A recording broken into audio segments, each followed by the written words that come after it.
Hey everybody, it's your boy James, the Big Eye himself. We're back for another review of Married at First Sight. This is season 13, episode 4. The title of the episode is One Day Down, a Lifetime to Go. None of these are going a lifetime. This season has been very boring. And the show isn't helping at all. This show, this episode was pretty dull. Nothing significant, nothing going on at all. It was so dumb. I don't know if you noticed it, but the first about 20 to 25 minutes of the episode was the end of the episode 3. The whole first quarter of this episode was the end of the previous episode. That's how nothing has happened. This, you know, season 12 was just so dramatic, so over the top. But by this episode, it was like, oh god, somebody got a baby with somebody, or this dude is crazy, this still going on. It's like it was something going on. By episode 3 and 4 of last season, with Chris and Paige and Virginia and Eric and all this other stuff, this season ain't shit happen. They keep teasing and preview something's gonna happen, but ain't nothing happen. And the thing is, though, is that all of these couples have problems, but they're all, I guess, mature enough to where they're just dealing with them. And I guess because they just met each other, they're not just blowing up or letting it's not getting on their nerves enough yet. So, but eventually it will come to a head. But as for right now, this is dull. There's nothing going on. Okay, I'm gonna go couple by couple, and we're gonna get through this because there's not much to talk about. Start out with Bao and Johnny. That's the first couple. They at the end of the last episode, they're back in the hotel room after the wedding, and it was the comforter or the on the bed his sister made. His sister had got. It was a Chinese wedding. She did the whole bedroom of a Chinese wedding bedroom where they had 100 children on the sheets, 100 children for 1,000 grandchildren, and they were laughing and they thought it was funny. They have so many traditions and cultural things to do that it's sweet and it's cute. I really like it. He was talking about her snoring. They went to sleep. And the thing is that they talked about was interesting when she talked about, we have each other's numbers. And Bao said, Johnny was like, we don't have each other's numbers. And Bao was like, yeah, we do. She's like, check your phone. We already have each other's numbers saved. So he was like, I don't think so. Then she got her phone and called him. And it came up on his phone as Bao. And he was like, I do have your number. I didn't know it. And she was like, yeah, I still got the messages we were sending each other. And she pulled up the damn text messages. The last time they had texted each other was for a date. For a friend date. And he ghosted her. He was like, I don't have any of these messages. But she said that she always did like him. And she had a crush on him. Y'all, she kept his number in her phone. And she saved all his messages to her. So she really did have a crush on him. And I don't know if he had a crush on her. He probably never even thought of her like that. Well, he said he never thought of her like that. But they used to hang out back at college, but it was like 15 years ago or whatever. And he was like, he just never thought of her as somebody to be with. That was always just, a friend from work. And, but it's odd though, because they were still communicating.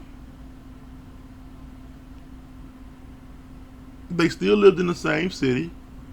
And Houston is a huge city, but I guess they could just not run into each other for 15 years. But they were still texting and talking. And they couldn't have been... No, because she wasn't talking like the last time they texted was years ago. She was talking like it wasn't too long ago. And Johnny was like, I don't know what the fuck you talking about. Anyway, Johnny goes to meet her friends and family. And they tell him like, she wasn't really into the jersey thing, the sports stuff. And he was like, oh. He said, well, I hope it wasn't that big of a deal. And then they was like, no, it was a huge deal. Like, she blew up because she did blow up about that. And Johnny was like, that's not good that you would blow up over something as trivial as a jersey. But Bao was like, she was very upset about those jerseys. Like, she did not want a sports guy, and she was upset that she wasn't upset at him, but like at the show, the producers and the experts for putting her with someone that she thought was going to be some big dumb jock. But it was just Johnny. And he didn't like that because that's kind of a sign that, he asked them, like, does small things really set her off like that? And they were like, yeah.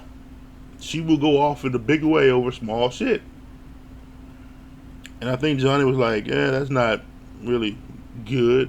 And then they asked him, what was his dating experience like? He said, I was a serial dater. I went out with different person all the time. And if went out with you and I saw one thing I didn't like, I would be like, hey, that's it, I'm done. And they were like, well, that's not good. He was like, well, now I can't do that because I'm with Bao. I got to kind of work through stuff. I don't know if they were happy with him saying he was going to like kind of experiment with commitment with her. It didn't sound right. It really just came off bad. Anyway, Bao meets his family and he meets his mom, and she was telling her, like, you can call me mom, aunties, whatever you want to call me. And Bao was like, well, I call her mom. But he said, Vietnamese culture, how you address your elders is very important, very significant, and you want to be respectful. And she was like, well, now she told me this is how you address me. And she meets her family, her aunt. Her aunt is talking about, kids, Johnny. And she asked about Johnny's dad, like, what's going on with him. And they tell her, like, he left when Johnny was very little. Johnny pretty much grew up without a dad. Like, he was never around. Like, he would call and talk, but he wasn't there. And Johnny really loves his dad. And you see Johnny, like, crying. Whenever he talks about his dad, Johnny starts crying. He breaks down because, he's like, he left me when I was little. He's never around. He's never been there for anything. But, I can't hate him. He's my dad. Which you understand. And Bao was like, she'll do what she can to try and... Well, she told Johnny, like, I do what I can to try and make that relationship better between you and your dad. She's like, I do whatever it takes. She was like, I'll speak to him in Vietnamese. I'll do whatever it takes. She said, I'm good with that, and I'm going to try to help you with this dad problem. That's wonderful for her. It really is. She's like... Because she can identify that's something that really bugs him. That his dad is not a part of his life. Me personally, I'm like, Johnny should be like, man, fuck you. This is me personally. I'd be like, he left you. He's been gone. He doesn't approve of anything you do. He doesn't really want to even be involved in your life. Why are you so concerned with your dad's opinion? I would have been like, man, the hell with this dude. But Johnny ain't like that. Johnny, like, it's got to be a cultural thing where even though his dad, he's trying to earn his dad's favor and make him like him again. I wouldn't even try. If he don't, because Johnny's a great guy. If he doesn't like Johnny now for who he is, he'll never like him. So Johnny should really just stop worrying about it.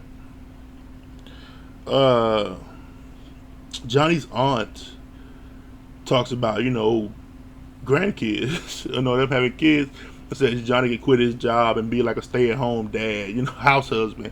And they were all laughing, and Bao was not laughing. Bao was like, the fuck he will. That was not humorous at all to Miss Bao.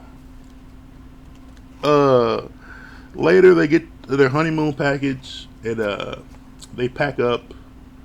And Johnny was surprised because Bao was looking for her spreadsheet because she does spreadsheets. She's like, yeah, I have a spreadsheet on packing of all. He was like, well, can I see it?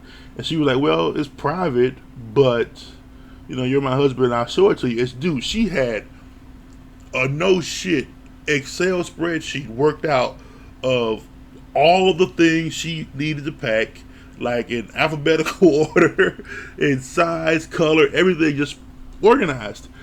And Johnny was like, whoa, he wasn't turned off by it because he has his lists. Like, she makes spreadsheets and he makes lists.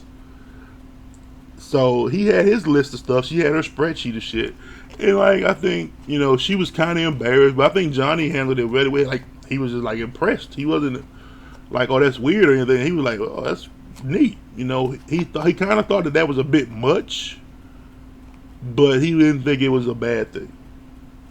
They pack their shit. They go to Isla Bella Resort in Florida Keys, and it looks nice. They have a good time, you know. When they get to the hotel, when they get to the resort, they get to the honeymoon suite, and Bao asked Johnny, like, "Why are you in this bed?" Because it was two beds in the room, and she's like, "Why are you in this bed?" And I was like, "Damn, she don't want Johnny around her." And Johnny was like, "I want to cuddle up with you," and she was like, "Well, I don't want to disturb you sleeping." And he was like, "I don't care about snoring." I was like, "Oh, she's talking about," because Johnny had said earlier about, you know, she snores. And he was like, "I don't give a fuck about you snoring. That's fine." And then she was like, "Okay." See, long as it was, I thought she didn't want him around, but she was like, "I don't want to be snoring and keeping you up." That's cool. I understand that. And I understand Johnny was like, "I don't give a fuck." And he told her, you know, "Hey, I'm gonna go as slow as you want me to. I'll take my time. I'm gonna be patient with you. You know, we don't have to do anything right away. I don't want you to be uncomfortable. And if anything's wrong, just let me know." And she was like, "I'll let you know. I'll tell you." Which was cool. That was sweet for him. That was sweet by her. But then then he started talking about sex. He was like, "So what kind of sexual person are you?" And she was like, "What?" He was like, "Yeah, what are you into?" And she said she was into kissing. She said, you know, from a kiss you can tell a lot about a person. And that's how she gets to know people. And Johnny said that he's pretty much plain vanilla sexually. He just likes penis in the vagina. That's it. Nothing crazy. No BDSM, no S&M, no stuff like that. He said he doesn't like anal. You know, he said that's where poop goes. And she started laughing. Like, I was surprised that she got into the conversation. She like, I guess she doesn't want to do it, but she doesn't mind talking about it. You know. And it's good on Johnny that he understands she doesn't want to do it, but it's not just acting like it's not a thing. We can still talk about it. We're grown. And they are. So I like that. That was cool. I like Johnny and Bao. There are some hints that they might not work, but it looks good so far. The next couple is Rachel and Jose. I don't know what's going on with them. He met her family. Well, they say they kissed all night after the wedding. They didn't get any sleep. And then, you know, I guess he likes showing off his body. He always finds a way to show off his body. So he had a bow tie on. He said he's going to sleep in just a bow tie. Bullshit like that. He met her family, and they were telling him about, you know, Rachel. They say, you know, she works hard. She's earned everything she has. She's a good worker, but she doesn't clean. And like Jose was like, oh. They say, you know, she just never made time for learning how to clean. She always made time for working on her career, progressing, moving forward. She just doesn't clean up. You know, that's just something she just throws on the back burner, like, oh, one of these days I'll get to actually cleaning up. And they said that Rachel has this fear of being annoying. You know, she's afraid that she's going to get on somebody's nerves, that she's going to bother them, they're not going to like her or whatever.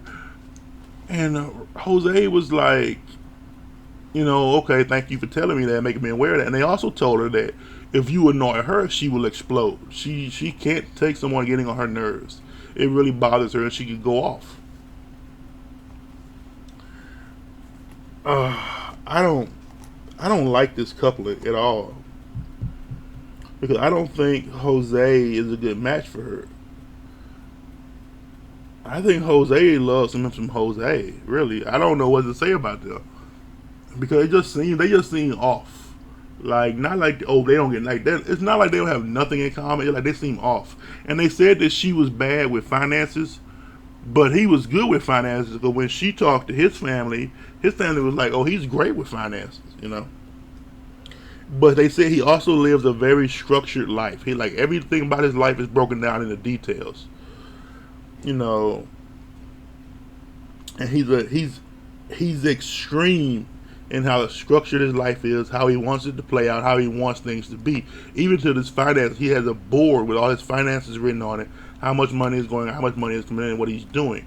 And he said that he wanted, that's what he wanted. He wanted to always save money, work to earn, so that when he had a wife and kids, they could have houses and all these great things and have a good life.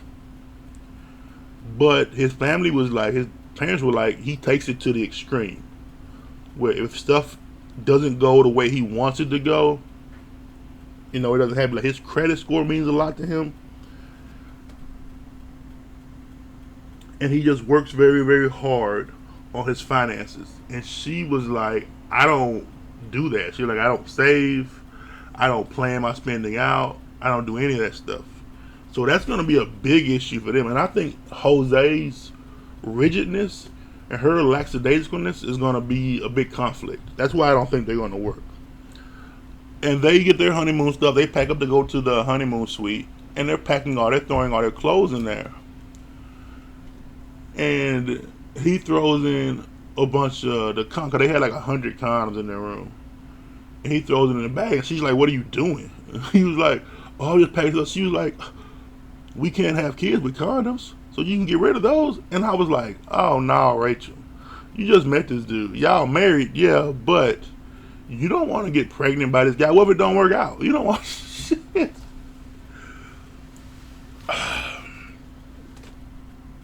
And then the whole brushing teeth thing, cause they were brushing in the bathroom. She was like, "Oh, you haven't." When they got to the resort, and she was like, "You have an electric toothbrush. I have a regular one." He was like, "Yeah, I have to use an electric." He was like, "You want me to brush your teeth?" Which was the weirdest shit I've ever heard someone say to somebody. He asked her, "Can he brush her teeth?" And she was like, "No." And he was laughing, joking, but I'm thinking, like, that's fucking gross, man. I don't see things going well for Jose and Rachel. I think they're going to have a big conflict over money and over lifestyles, because his does seem very strict and rigid, and hers doesn't. Like, he works out. They both like to work out, and they both like to show off their body. But I think she feels as though she's not up. Oh my God, the self-esteem of both of them. She feels like she doesn't good enough, and he feels like he's not good enough. And that's going to be a big issue too, because both of their self-esteem is kind of low. I don't know why he'll be. I guess because he's short. I don't know what the fuck it could be. I really don't. I'm just guessing now. But that's what I think of them. Next one is Merle and Gil. I have no clue why they put these two people together. And I think I've said that every episode. There's no way they're going to work. It's not a matter of, I don't even think finances plays a part. They are completely opposite people. Nothing. I understand people say opposites attract. Yes, but you have to have something in common. You have to have something that's alike. You have to have things that you have that are similar. They don't have any aspect. Nothing. Only thing they have in similar is their dads. Other than that, they have nothing in common. They have nothing that aligns. Not even their life philosophies or their goals.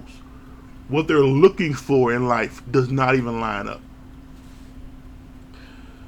They talk, both their dads were killed. It was a very sad story. Both of their dads, it was just tragic. I believe his dad was shot by home invaders while he was there. Because they're in bed, and they're telling his story, and she asks him about his dad. And he tells her, my dad was murdered. And he tells him, guys broke in the house. He said he was 11. He was laying there, and they walked past him. He was so scared. And he heard him go into his dad's room. And he heard two shots. He heard gunshots, and the guy leave. And he went in there to see his dad was shot. So he called 911. He went to the hospital with his dad, and the doctors came out and told him, your dad's dead. No, they didn't tell his mom. He was the one that was there. And then she didn't. And then he asked her about her. She was like, she didn't want to talk about it. She was tired. And the next day, he was like, "Now listen, I told you about mine. You tell me about yours." And she said, my dad's stepdaughter, because he got remarried. His stepdaughter and her husband basically set him up and stabbed him to death. She called, said she needed help with something, so her dad went over there to help her. and then he was jumped by his stepdaughter and her husband, and they stabbed him to death. And they were like, oh, he was always mean to her or something like that. He didn't treat her right, so they killed him. And they confessed to it that they did it. It was just some brutal, horrible shit. Gil goes to meet Merle's friends, and it's three dudes. He was like, oh, it's three guys, so it'll be straight, it'll be good, it won't be that big a deal, you know, because he thought it'd be women, it'd be harder. And they asked him about red flags, and he said that, how he feels about her finances is a thing. And the guys tell him, you're like, you don't need to worry about her and her money. She's good. She doesn't need you to take care of her. She can take care of herself. She just wants a husband. She saves. Like her brother was like, she saves. I see her money. She saves. She's good. She spends what she can. She pays all the bills. Everything's straight. She doesn't want someone to come take care of her or help her live a certain way or do anything like that. She can do that on her own. That's not what she wants you there for. She just wants she just wants somebody in her life. And Gil was like, cool, which is straight. I don't think anyone, well, I shouldn't say that. Maybe some people do, but nobody cares about Merle and her money. That's not what bothers me about her. What bothers me about her is that she seems very unpleasant. She seems rude, distant, and uncaring, and ungrateful. She just seems like, she doesn't seem like a good person. Like in general, she really doesn't. And the guy was telling her, we want her to be protected, take care of her, and keep her safe. We mean that. And Gil was like, and I have a lot of respect for Gil, because these dudes was sitting there low key threatening him. These three dudes, and Gil was kind of like, yeah, okay, I understand what's going on, but the three of you motherfuckers put together couldn't touch me. Because these wasn't no, like, dude, you weigh 80 pounds soaking wet. Y'all not finna whoop my ass. It was just, but Gil went along with it. He was like, oh yeah, but they wasn't finna do shit to him, and he knew it. Gil is a stock, built, grown ass man. And none of them was that. But he went along with it. They can do their threats like, you're not gonna mess with her, man. We gonna take care of her, we gonna look out for her. And Gil was like, okay, yeah, alright.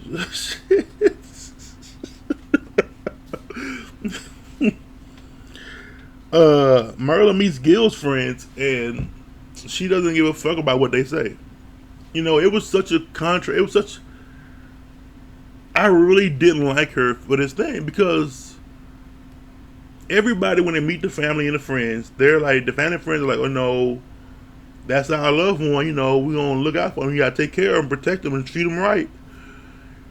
It's standard shit. It's really standard. Like, hey, that's my son, that's my daughter. Treat her right. We love her. We're going to support her. And if she loves you, we're going to love you. If he loves you, we got your back. All that. Merle didn't give a fuck about any of that. She asked him about Gil. Like, what's he passionate about? What he is, what he do? Because I don't know if I'm going to do this. She's pretty much saying, like, I'm going to hurt your loved one. If he don't do what I tell him to do. If he's not how I want him to be, I'm going to hurt him. And y'all gonna have to fucking deal with that. She just doesn't seem pleasant. She just doesn't seem like she's like, I don't even give a fuck. They were talking about, they say Gil is very passionate. He's very intense. Which you can tell by how he acts and how he behaves, that he's very passionate. He does care about things, and he goes hard for the things he cares about. And they were like, he's tidy, he's willing to compromise, he's patient, and he wants kids. And Merle just seemed like she wasn't all that. And she told her friends, like, I'm moody. I'm spoiled. I want things this way and that way. And if I don't get it, I'm going to throw a fit. And they was like, oh, okay. She's telling them, yeah, I'm not going to be any of that shit for him. I'm not going to do it. Nope. Not in a million years. I'm not going to change at all. And they were talking about, how much he loved animals. And she was like, I don't like animals. And I barely like him. So if he wants to like his animals, well, I don't know what you're going to do. She is just very unpleasant. She just doesn't seem like a nice person to be around. Like, she is really much just my way or the highway. I don't give a fuck about you. And Gil got a lot of patience. Gil has gone very far being very patient with her. I don't know how long that's gonna last. And when they're talking later, Gil was like, about finances. He said to her, "I'm not driven by money." He said, "I'm a firefighter. My goal in life is to help people. I didn't do this to get rich. I do this to be a service to my community, to be as helpful to my neighbors and my friends as I can be. I did this to save lives." He said, "Money doesn't drive me. That's not why I get up in the morning. That's not why I do what I do, to make money. You need money to live, but it's not what makes me live." That's not his life. And Murder was like, "No, money is everything. I am very money driven. I want money. I want more money. And I'm going to do what I have to do to get more money, as much money as I can get." So their philosophies are different. Their goals are different. How they see life is different. They don't even have the same attitude. Whereas she is impatient, he is very patient. But he's not going to put up with that for long. You can see it's wearing out on him, especially at the when they went to the resort for the honeymoon. She complained about everything. She complained about the room. Like, "Oh, I'm usually in a presidential suite, not in the honeymoon suite. Oh, our neighbors are too close. Oh, my pool is bigger than that pool. Oh, we can't really see the beach. There's grass in front of the beach." She complained about everything. And he asked her, like, "Well, goddamn, And he said, "Well, I'm hungry. Are you hungry?" And she said, "Yeah." He said, "Well, you want a salad?" She was like, "I don't just eat salads." He was like, "Yeah," but she was like, "Yeah, I do want a salad, but I don't just." He was like, "All right." So he's pretty much figuring out, like, oh my Lord, this girl is spoiled as fuck. She likes this. Like, this is a free trip to a great. I looked at damn resort, Isla Bella in Florida Keys. I looked it up online. I Googled it because the way she complained, it sounded like it was a fucking shithole. It's a gorgeous resort. Nobody else had any complaints except her. She said it looked like a retirement home. This is it's a fucking resort in the Florida Keys. And you can see Gil was like, "There's no pleasing this woman. There's nothing he can do that will ever make her happy." And that's going to be a big problem. There's no fucking way they make it. Next we got Brett and Ryan. They're not going to make it either. Shit. They're done. They go to meet, when he goes to meet her family, he doesn't say anything. And they're asking him questions, and he just like not answering and not talking. All he does really is just keep insulting Brett. Because they say, "What do you think about her?" They asked him what he thought about her. He was like, "I saw the red hair. Redheads, they're either beautiful or they're butt fucking ugly." And her dad is like, "Well, which one is she?" And Brian is like, "Yep."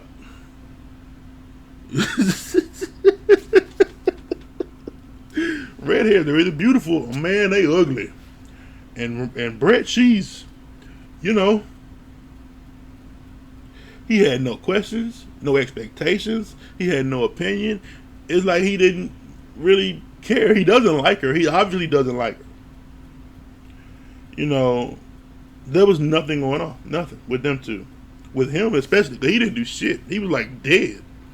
He corpsed through this whole goddamn episode until the end. Ryan meets Brett's family, and she asks, "Why were we even matched?" Because Brett is like, "Why they put me with this dude?" And his family was like, "Oh, because of your type." And she was like, "Okay, what type is that?" And they say, "Well, the type he's been with has been beautiful women that were just potatoes." They looked good, but they had nothing inside it. They didn't say anything, they didn't do anything, they were just nothing. And she's different. They were like, "You have a lot of personality, you have a lot of drive, a lot of motivation, and you're very energetic. He's never dated anyone like you." So the family really liked her because of her personality and how she was and her energy, and they liked her with Ryan. And they say, he's very shy, he's quiet, he's introverted, and you're someone that can really pull him out of his shell and help him be a better person. And Brett was like, "I don't want to do that. I've never had to do that before." She was like, "So that don't make any sense to me." And She's questioning why they're matched, and he just doesn't like her. And he's stopping short of just saying that I don't like her. He doesn't like how she looks or her attitude or anything like that. He doesn't like the things about. He recognizes the shit about her is good, but he don't like it. It's not what he's used to, basically. And afterwards, they talk, and he said, my friends told me what they told you, that you could pull me out of my shell, help me. But he said, I don't think that's an issue at all, because I don't really have a shell. Like, yes, you do. You're very quiet. You ain't said shit this whole episode. He dead body through this whole thing. And she was like, well, I don't really want to do that either, because I don't really see it like that. And they get their honeymoon stuff to go to the Florida Keys. And Brett is like, I don't fly good. And Ryan was like, oh, it's okay, I'll be there with you. But she was like, yeah, but I don't fly good. And he was like, what do you mean you don't fly good? She was like, I'm not a good flyer. She's like, I love vacations. I don't like to fly. The flight to and from there is always rough and bad. And I think Ryan was like, okay, we'll work through it. Thanks for telling me. We'll work through it and all that. They get to Florida, and Ryan is like, oh my fucking gosh. I don't know what happened. They didn't show what happened on the flight, but Ryan was traumatized. He said, like, if we were dating, it would be done. He said, the date wouldn't be over. I would never talk to you ever again. He told her you were scaring children. And she was like, yeah. He was like, that was out of control. And she was like, well, I told you I flew bad. He was like, no. That wasn't bad flying. That was ridiculous. And she was like, well, it was easier because you were there. He was like, if that was easy, I don't want to see rough. Because that was bullshit. I don't know. They didn't show what happened on the flight. They didn't talk about it. But whatever it was, Ryan at that point was like, fuck this. I don't want to be with her. Because just the flight made him admit, fuck this. What did she do? And she wasn't denying or disputing anything he said. She was like, yeah, it was bad. Yeah, I made kids cry. I was doing a lot. They had to just hold my ass down. She was like, I told you I fly bad. And he was like, no. That's not flying bad. We had to give your ass some fucking sleeping pills or something next time. Shit. It was I want to know what happened on that flight. I have to know. Other than that, they're not going to make it at all. Because they don't like each other at all. Not just physically. They don't like each other's personality. Like, they don't even know anything about each other. Because they can't get over how the fuck I end up with this one. They ain't going to make it. Our next couple is Michaela and Zach.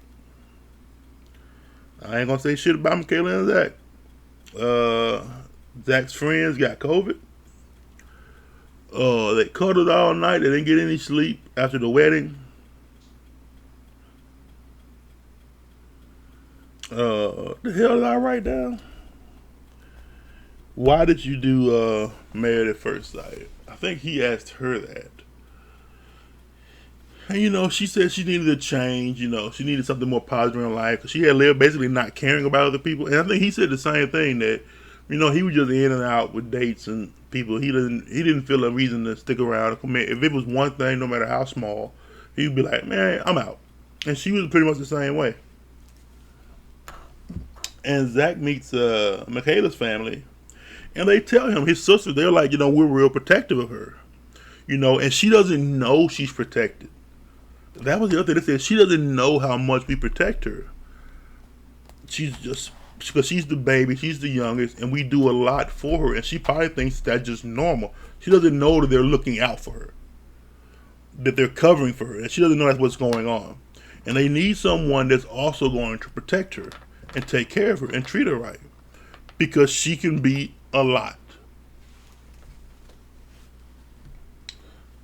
She meets his family, and his dad said, he's spoiled. They said, we spoiled him, but he's a good person. We raised him right. We treated him right. We told him to be a good person. And they talking about how good he is with kids. He almost had about 5 kids at once because of how good he is with kids. Like him and kids get along a lot. And he's not afraid. They were like, "Oh, we'll give him some kids, Michaela, freaky." And then they asked her about, conflict. How do you handle conflict? And she lied. Well, maybe she told the truth. She said, she doesn't argue. She said, I don't yell. She said, if I can walk away, I'm going to walk away. I don't get upset and angry and stuff like that. And they were like, that's good. She doesn't believe in arguing. She doesn't want to live like that. She wants to just try to work it out or talk it through. And they asked her about her dad which was wrong. I don't know. That had to be a setup. It had to be. They showed it at the wedding where the DJ said, "Oh, hey, Michaela and Dad, let's have a dance." The father-daughter, the dance. The bride and her dad danced. And Michaela just started crying. Her sister started crying because her dad was dead. He was killed in an accident. He was hit by a drunk driver. And she started crying, and Zach was like, "Hey, what's going on?" And she was like, "Oh, it's just a thing." And he was like, "No, I got you. I take care of you." And I'm pretty sure he went and asked his dad to dance her because his dad came over and asked Michaela to dance, which was sweet. And like, she was crying because her dad is a sensitive subject to her. But Zach's mom didn't give a fuck. She didn't care at all. She was like, "That's my son. And I'm protective of him. And I want you to treat him right and take care of him." She didn't care about Michaela's tears, her sobbing, any of that. She was like, "Yeah, okay, sad, sad, sad. Anyway, don't hurt my son. Don't fuck over him. Don't play with his heart and his feelings. Don't treat him bad." Afterwards, they talked about it. Then they had sex. And Zach changed after they had sex, boy. He went from being sweet to fucking, who beat that pussy up,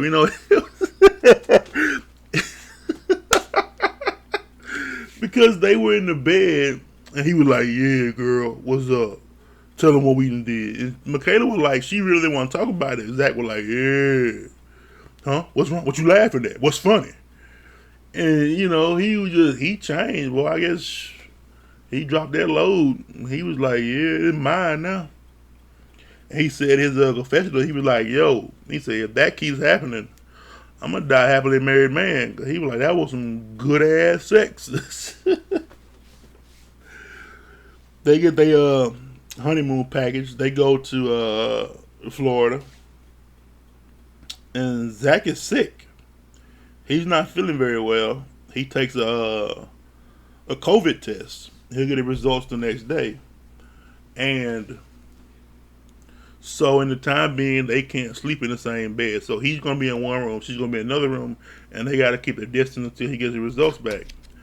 And Michaela was like, "Yeah, okay, I understand. I know, I get it." But it seemed like, I think he got COVID.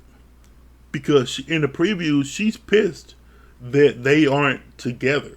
She was like, "I didn't get married to not be with my husband."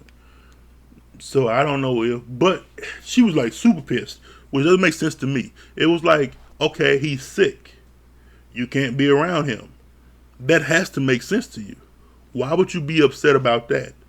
But it seemed like she was very pissed that she couldn't, I guess because it's the honeymoon, they just got married and all of that, and she was like, "But what are you going to do? If he's got COVID, he's got to isolate from you." Which is crazy to me because, is he unvaccinated? Because they've been kissing all upon each other, humping, they had sex. How does he have COVID and she doesn't? I mean, it's been a few days, maybe, because his friend had COVID before the wedding. So he might have caught it a while ago. And she probably got it now, but just doesn't know it. Or she's not coming up positive on the test or whatever. I don't know. But she was upset. The whole thing was just weird to me. I don't know. And her whole thing about she doesn't get upset, she doesn't yell and scream, I can tell you right now, that's bullshit. Because I said we're going to talk about her, but I'm going to talk about her a little. Because of how much energy she has and how much passion she has, that it's nice when it's on a good thing. But when it goes to something that's not nice and not good, that's gonna be ugly. It's gonna be bad. She goes so hard on her feelings that when it's happiness, oh man, this is great. She's so energetic. She's so happy. But when it's anger, or just not even anger, just upsettedness, it's gonna be so much, and it's gonna be not cute. And who's gonna want to deal with that yo-yo? And I don't think Zach's gonna deal with that yo-yo, or her bouncing back and forth between extremes. Even when she cries, it's extreme. She doesn't just get sad and not explode in tears and snot bubbles. She can't just be sad and just be a little sad. I don't think they're going to make it at all. I think she's going to be too much. And I think she is going to be the one that's most hurt by that. Because Zach seemed like a great person. He seemed like he's a really good guy. But that's my prediction. I don't think any of them are going to make it. I think all 5 of them are going to say no on decision day. Johnny and Bao are like the only hope. Brett and Ryan don't like each other. Merlin and Gil are polar opposites. They will never get along. They won't even be friends. Shit. Brett and Ryan wouldn't be friends. Michaela and Zach would be friends. I could see them as friends. Rachel and Jose wouldn't be friends. They might be friends. Johnny and Bao are friends. Shit, they're damn near family. They're still goddamn alike. But I think that their quirkiness is going to bump heads. But that's what I think. What do you think? Am I full of shit, or do I know what I'm talking about? Let me know down in the comments below. Make sure you like, comment, subscribe. And I'll see y'all next episode, man. Peace.